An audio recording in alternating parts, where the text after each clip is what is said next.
ঘটে তাহলে কাল আকাশে সূর্যদেব উঠবে না, উঠবে না, উঠবে না।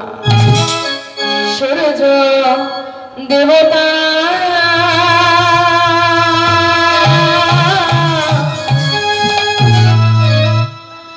একদিন বাদে ওঠো, সূর্য দেবতা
সূর্যদেবকে উঠতে নিষেধ করে দিয়েছে।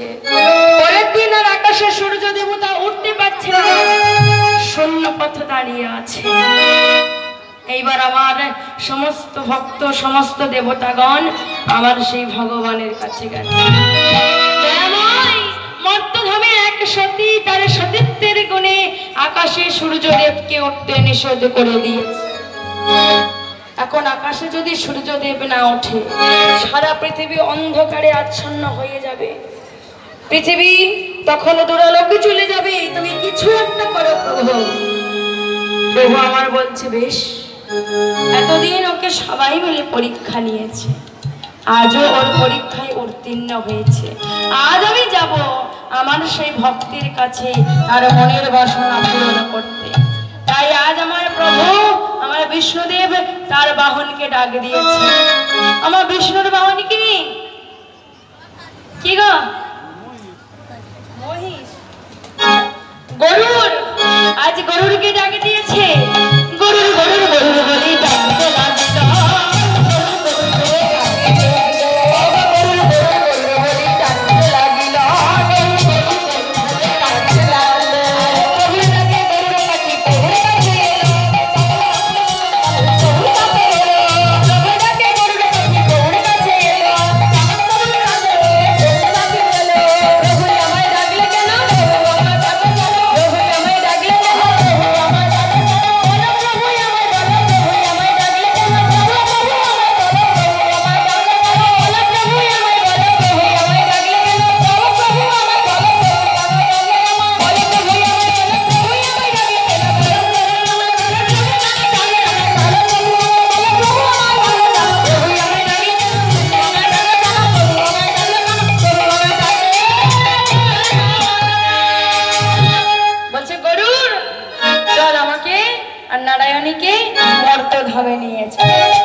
এই বলে যে যার বাহনে করে চলেছে। ওইদিকে আমার ভোলানাথ আর পার্বতী আসছে। প্রভু আমিও যাব। তুমি একা কেন যাবে? আমিও যাব। পরবর্তী সম্প্রদায় কীর্তনিয়া মনীষা পাই কে কণ্ঠে শুনতে পাবেন। পরবর্তী সম্প্রদায় যিনি আসছেন মনীষা পাই। এরপরে মা আমার সেই ভোলানাথ আর পার্বতী আসছে। এমন ভাবে বিষভ বাহনে তাই ভোলানাথ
আশীর্বাদ দিবি।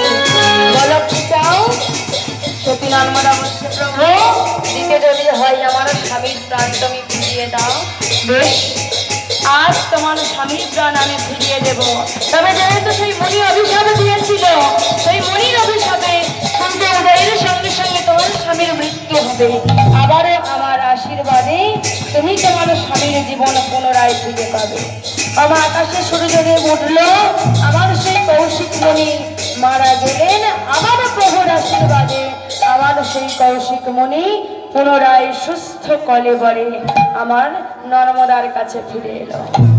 তাই এখানে আমার লীলা সমাপ্ত হলো। সবাই মিলে জয় ধ্বনি দিন, জয় জয় সতী নর্মদা।